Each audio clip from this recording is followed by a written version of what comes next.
É difícil acreditar, mas um molusco como este pode prejudicar o funcionamento de uma usina hidrelétrica e o fornecimento de energia. Ele entope o sistema de resfriamento dessa usina, forma uma grande massa que impede a circulação da água e com isso a máquina se superaquece e não tem condição de gerar energia. Esse problema é causado por um desequilíbrio ambiental. O assunto é tão sério que foi parar na Justiça. Diversos órgãos públicos, também da iniciativa privada, trabalhando de modo coordenado, é possível evitar o alastramento do mexilhão para outros corpos hídricos.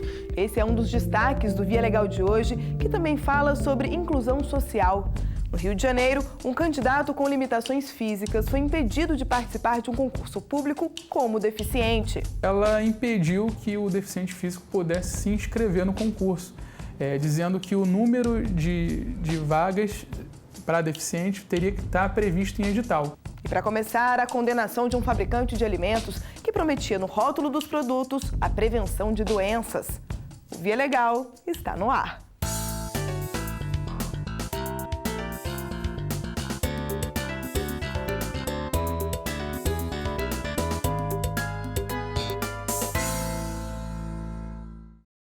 Você já ouviu falar em alimento com propriedades funcionais? São produtos que não podem ser considerados remédios e nem vendidos como se fossem, mas que têm uma influência comprovada no funcionamento do metabolismo. A Agência Nacional de Vigilância Sanitária é muito clara ao proibir que essas substâncias sejam vendidas como forma de prevenção ou até de cura de doenças. Mesmo assim, alguns fabricantes teimam em estampar nos rótulos a promessa de resultados não comprovados. A sabedoria oriental já dava sinais, mas os estudos científicos e a comprovação dos benefícios da quitosana foram feitos por pesquisadores brasileiros. A quitosana é uma fibra encontrada na carapaça de crustáceos, camarão, lagosta e caranguejo. Cientistas da Universidade do Ceará descobriram que a substância pode ajudar a reduzir o colesterol e a absorção de gordura, facilitando o emagrecimento. Vendidos em lojas de suplementos, os produtos feitos à base de quitosana têm diferentes nomes e composições. A fibra é reconhecida e registrada como alimento pela Anvisa, a Agência Nacional de Vigilância Sanitária. E por isso a venda não depende da apresentação de receita médica. Mas esta nutricionista alerta: o ideal é que o consumidor receba a orientação de um profissional. Num contexto de uma orientação dietética específica, se for necessário, o nutricionista ou então o médico vai fazer a prescrição desse suplemento, tá? Mas é importante se considerar todos os fatores relacionados àquele indivíduo. Érica lembra ainda que algumas pessoas podem ter alergia à quitosana. Como ele é um produto derivado de crustáceo e existe ainda na população uma certa alergia ou intolerância a esses alimentos, é importante que quando a pessoa faça o uso, ela observe se vai existir algum sintoma relacionado a essa alergia. Coceirinha na garganta, indisposição, eczema ou então até mesmo prurido, coceira, né? Então é importante que a gente preste bastante atenção quanto a isso. Produtos como estes devem ser suplementares a uma dieta alimentar ou a alguma necessidade do paciente. Mas uma empresa contratada para divulgar uma fórmula com uma concentração maior de quitosana prometia mais. Além de eliminar a gordura prejudicial à saúde, afirmava que o produto tinha diversas propriedades terapêuticas. Controlar o ácido úrico, combater bactérias e até prevenir alguns tipos de câncer estavam entre as vantagens anunciadas. A divulgação da TAC Quitosana 500 chamou a atenção do PROCON, que acionou a Anvisa. A agência multou a fabricante Polimar em R$60 mil pela propaganda enganosa. Para alimentos é proibido fazer, digamos assim, estabelecer uma finalidade, uma alegação de que previne, trata ou cura doenças. Essa finalidade é uma finalidade da área de medicamento. Nós temos alimentos que pode ter uma alegação funcional. Essa alegação funcional, ela melhora uma condição de saúde. Para tentar se livrar da multa, a empresa questionou a punição na Justiça, mas não teve jeito. Uma ordem do Tribunal Regional Federal da Primeira Região manteve a cobrança. O tribunal simplesmente entendeu que a empresa que o comercializava, ela comercializava fora dos parâmetros determinados no próprio registro feito pela Anvisa. O produto fora inscrito na Anvisa como alimento e ele estava sendo comercializado como medicamento, com propriedades terapêuticas, inclusive com propriedades não registradas, não comunicadas à Anvisa. O tribunal entendeu que a Anvisa agira corretamente dentro de suas competências e confirmou a decisão da Anvisa, mantendo a multa aplicada. Quem está sempre brigando com a balança sabe que para emagrecer não existem fórmulas mágicas. Não dá para confiar só no suplemento. Se você não alia a boca fechada com atividade física, o suplemento ele pode até engordar, né? Decidido a recuperar a velha forma, lá dos tempos de formatura, Márcio sabe que é preciso alcançar o equilíbrio entre a alimentação saudável e a prática de exercícios. Por isso, tem um companheiro inseparável. Aqui ele, ó, meu parceiro de corrida. Daqui a pouco tô voltando para a pista.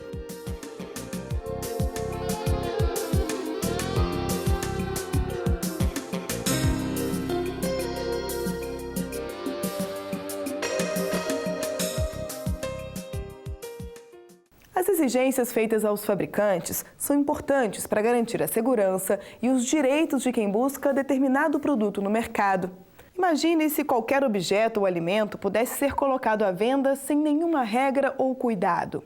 Os eletrodomésticos, por exemplo, só podem ser vendidos se tiverem um selo do Inmetro.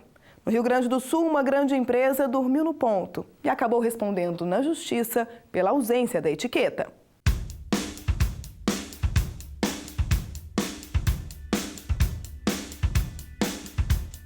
Nas lojas e nos supermercados, elas ficam lado a lado. Cada uma de um modelo e com preços diferentes. Mas antes de fechar o negócio, cada detalhe é levado em conta. Para mim, o principal é o design, que é tudo, né? Porque ele vai ficar uma peça grande, então tem que ficar aparente, então tem que ter um design muito bonito. O preço, que é o segundo item que leva mais em conta.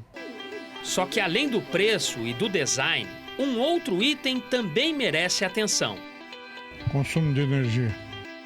Esse adesivo colocado nas geladeiras é, na verdade, a Etiqueta Nacional de Conservação de Energia do Inmetro. Eu tomei conhecimento, não me lembro bem se foi numa revista ou numa reportagem, ou na empresa onde eu trabalhava comentaram, e aí eu comecei a observar isso. Quando comecei a ter que comprar algum aparelho novo, eu já procurei o selo. As etiquetas trazem informações sobre o consumo de energia do aparelho. A classificação vai de A a E, do mais econômico ao menos eficiente. Vamos usar como exemplo uma conta de energia em que a tarifa mensal é de 35 centavos por quilowatt-hora.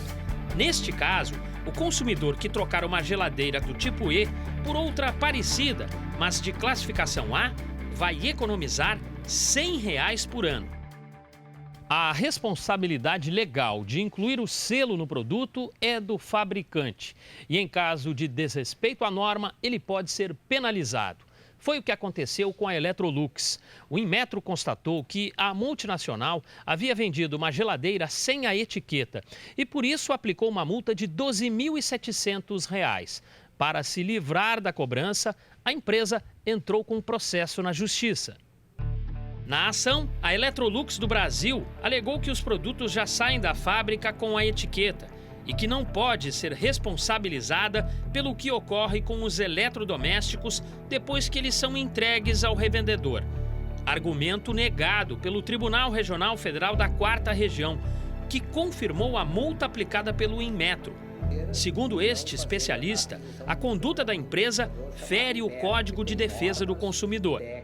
São 2 artigos, no mínimo, né, os direitos básicos do consumidor, que é no artigo 6º, e o artigo 31, quanto à oferta de produtos e serviços, que deve estar com informações claras, precisas, objetivas, quanto preço, prazo de validade, garantias, enfim, todas essas informações, a qual ajudarão ao consumidor tomar a decisão de comprar ou não comprar esse produto ou serviço.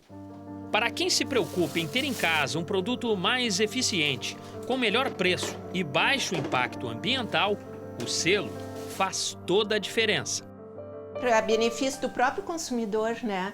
Ele vai adquirir um produto que é mais econômico, ele vai ter menos despesa no fim do mês, o consumo de energia vai ser menor. É bom também para o sistema elétrico, né? Em termos também de meio ambiente. Só tem vantagens, né? E se o assunto é direito do consumidor, veja só como ficou a situação de um grupo de apostadores de Recife que comprou títulos de capitalização, mas não participou do sorteio. A empresa Pernambuco da Sorte foi alvo de uma investigação da Polícia Federal que descobriu uma série de irregularidades. Entre as acusações estão a de prática de jogo do bicho e a de exploração de máquinas caça-níqueis. Nesse bairro do Recife, muitos moradores não deixam de fazer uma fezinha. E um dos sorteios mais procurados era o título de capitalização Pernambuco da Sorte. Toda semana, comprar uma cartela, toda semana. Mas da última vez que pagou pelo bilhete, ele e outras milhares de pessoas tiveram mais azar do que sorte. É que a empresa responsável pelos sorteios foi fechada e o jogo cancelado por ordem da Justiça. O dinheiro não voltou para minha mão da cartela. A gente joga o dinheiro e não recebe nada em troca. Joselita trabalhou no grupo Pernambuco da Sorte por 2 anos e ficou surpresa com o fim das atividades. Quando recebeu a notícia, logo foi alertada para suspender a venda das cartelas dos próximos sorteios. Quando acabou, não tinha vendido poucas cartelas.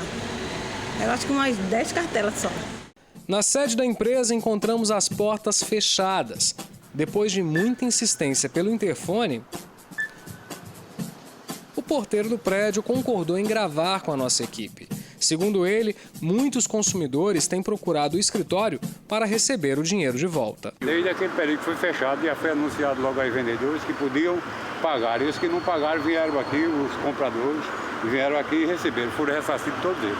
Todas as atividades da empresa foram suspensas depois de uma investigação feita pela Polícia Federal. A Operação Trevo revelou a existência de 3 grupos que praticavam o jogo do bicho, exploravam máquinas caça-níqueis e fraudavam títulos de capitalização. As quadrilhas agiam em 3 estados, mas a articulação era feita aqui no Recife, pelo Pernambuco da Sorte. Ao analisar os documentos apreendidos, a Polícia Federal constatou o descumprimento de uma das principais regras para esse tipo de sorteio. Por lei, 50% do valor recebido pelo título de capitalização devem ser devolvidos a quem comprou o bilhete e não foi sorteado, ou devem ser doados a instituições beneficentes, uma norma que vinha sendo desrespeitada com frequência.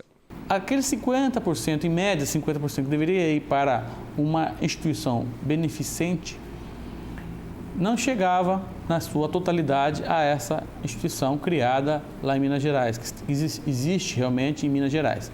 Normalmente chegava a 1,7% desse valor. O Grupo Pernambuco da Sorte rebate as acusações. Esse advogado afirma que o repasse à instituição era feito de acordo com as normas regulamentadas pela SUSEP, Superintendência de Seguros Privados. A regra deixa claro, por exemplo, que os custos com a publicidade do produto devem ser repassados às instituições beneficiadas. Todo o custo financeiro da publicidade, da venda desse produto e da distribuição desse produto tem que ser pago efetivamente pela entidade beneficiada, que no caso do Grupo Promobens do Pernambuco da Sorte era o Instituto Ativo em Minas Gerais. Para a Polícia Federal, a irregularidade está justamente na prestação dos serviços de publicidade. A agência contratada pertence ao mesmo grupo que promove os sorteios. Na contabilidade constava que aquela instituição filantrópica pagava para essa instituição, para essa empresa de publicidade. Só que essa empresa de publicidade, na verdade, era formada por pessoas indicadas ou até próprios participantes, integrantes do grupo Pernambuco da Sorte. Só na primeira fase da operação, a Polícia Federal cumpriu 15 mandados de prisão preventiva e 4 de prisão temporária. 10 pessoas foram denunciadas à Justiça Federal, que já ordenou o bloqueio de 3 milhões de reais e o sequestro de 130 milhões de reais que estavam nas contas bancárias dos proprietários da empresa. Além disso, 19 veículos de luxo foram recolhidos. Os acusados respondem ao processo em liberdade, mas tiveram os passaportes apreendidos e estão sendo monitorados. Para conseguir ressarcir os clientes e acertar as contas com os 500 funcionários demitidos, o grupo acionou a justiça pedindo a liberação de uma parte do valor retido.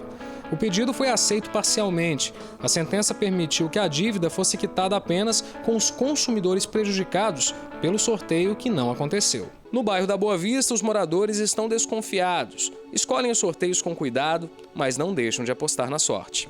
Quem é que não arrisca na sorte hoje? Quem é que não quer ter outra opção? Eu tô na fila, logo sou a primeira. A empresa Pernambuco da Sorte informou que já pagou a rescisão dos funcionários e reembolsou os consumidores prejudicados. Sobre irregularidades denunciadas, os proprietários continuam respondendo a processos, inclusive na esfera criminal. Por falta de informação ou até má fé, algumas empresas que organizam concursos públicos ignoram os direitos de pessoas com deficiência. Um exemplo. Mesmo nos casos em que não há reserva de vagas, o candidato com alguma restrição ou limitação não pode ser impedido de se inscrever como deficiente. Parece óbvio, mas no Rio de Janeiro, o descumprimento a essa norma motivou um processo na Justiça. O andar não revela, mas Renato tem uma doença rara que, entre outras consequências, limita os movimentos. É a calcinose tumoral.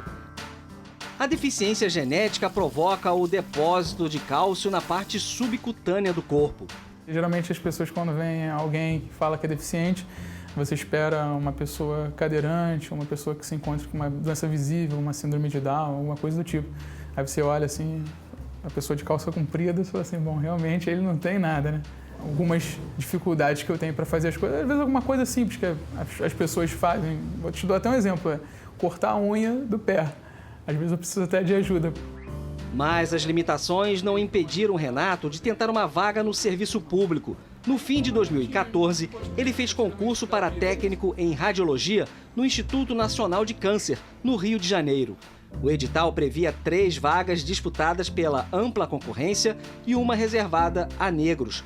O documento não mencionava nenhuma reserva para pessoas com deficiência.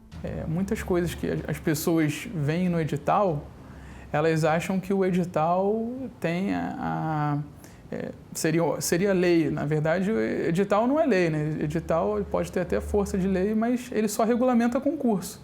Se tiver alguma coisa que diga o contrário de uma legislação específica, o edital tem que se adequar.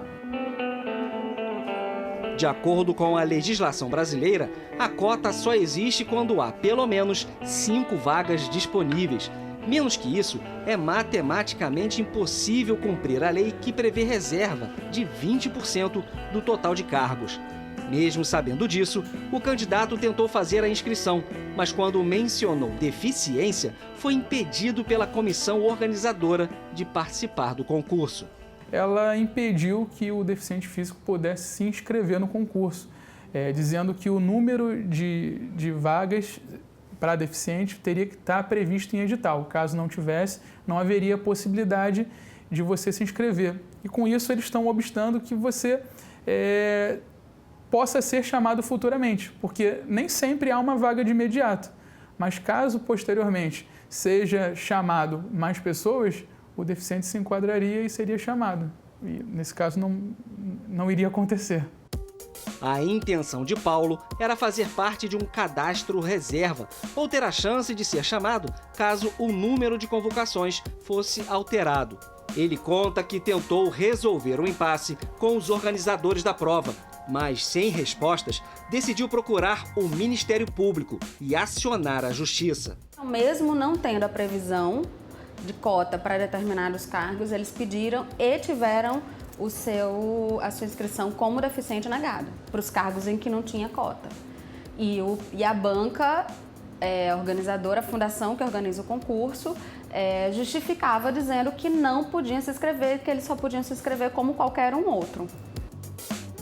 Na ação civil pública, a procuradora usou 2 normas para justificar o pedido de adequação do concurso às leis. O artigo 37 do Decreto 3.298, de 1999, deixa claro: toda pessoa com deficiência física tem o direito de fazer inscrição em concursos públicos.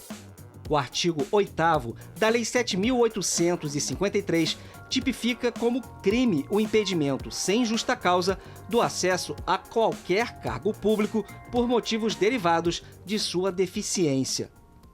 Os argumentos foram aceitos pela Justiça Federal, que determinou a reabertura do período de inscrições por mais 5 dias, um prazo que não prejudicaria outros candidatos e nem o cronograma da prova. Renato ficou em primeiro lugar entre os candidatos com deficiência e agora espera para ser chamado o quanto antes.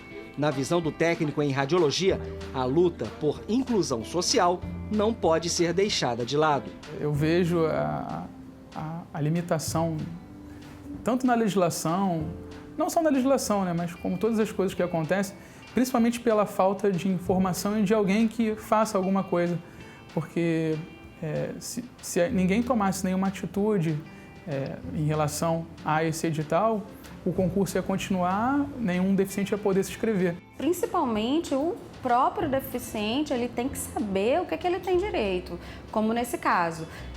A simples não se contentar com a resposta de dizer, não estamos atendendo a cota, o restante nós já cumprimos. Então, assim, que foi o caso do Renato, ele não se contentou com essa resposta, buscou as informações, se mesmo cumprindo a cota ele poderia se inscrever para os outros, e foi daí que tudo aconteceu.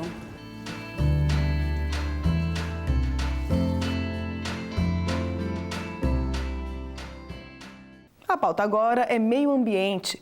Um desequilíbrio no litoral brasileiro tem preocupado especialistas, empresários e o poder público. Os problemas começaram com a entrada de um tipo específico de mexilhão no país.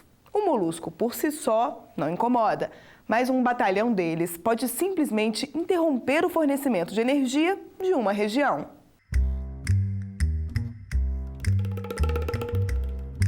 O mexilhão dourado é um molusco de água doce originário dos rios da China e do sudeste da Ásia.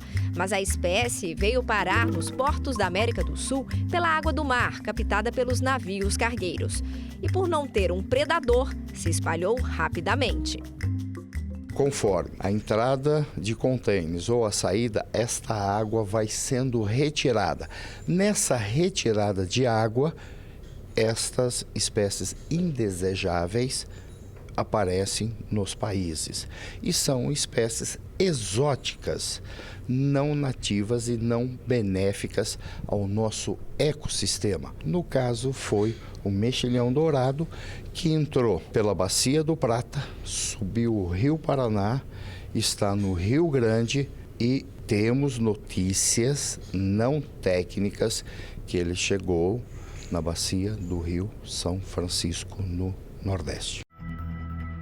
Esse tipo de molusco se reproduz rápido e, além de ser impróprio para o consumo, ele atrapalha a pesca e até o funcionamento de usinas hidrelétricas. Essas imagens, feitas há mais de 10 anos pela CESP, Companhia Energética de São Paulo, já registravam mexilhões presos às tubulações da usina de Ilha Solteira, no interior de São Paulo.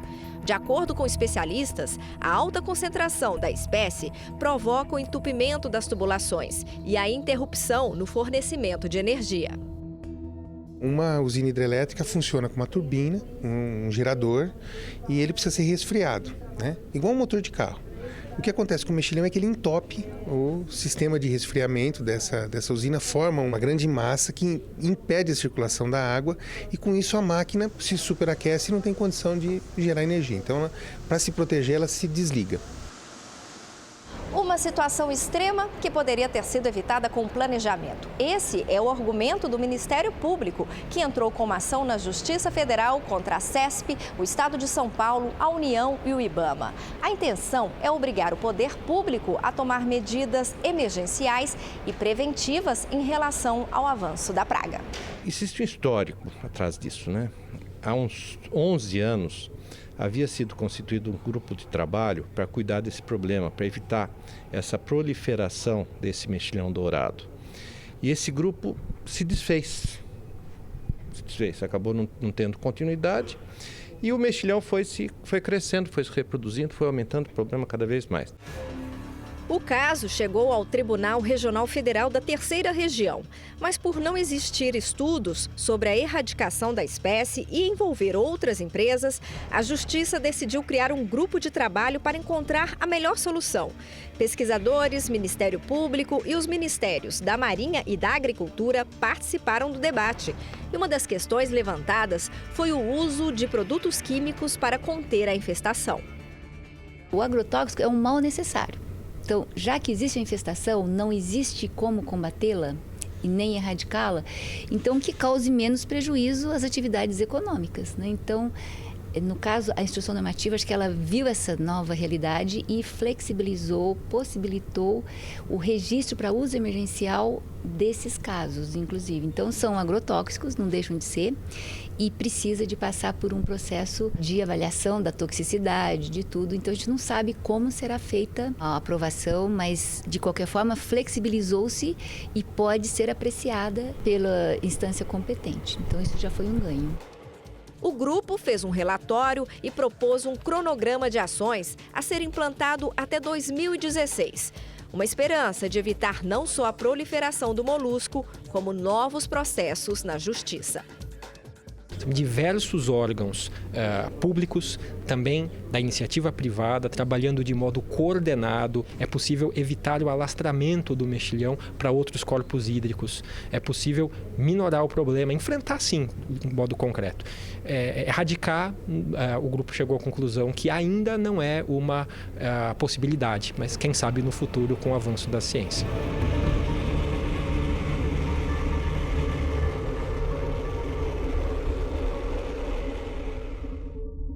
O Via Legal fica por aqui. Eu volto na semana que vem com outras histórias que chegaram à Justiça Federal. Até lá!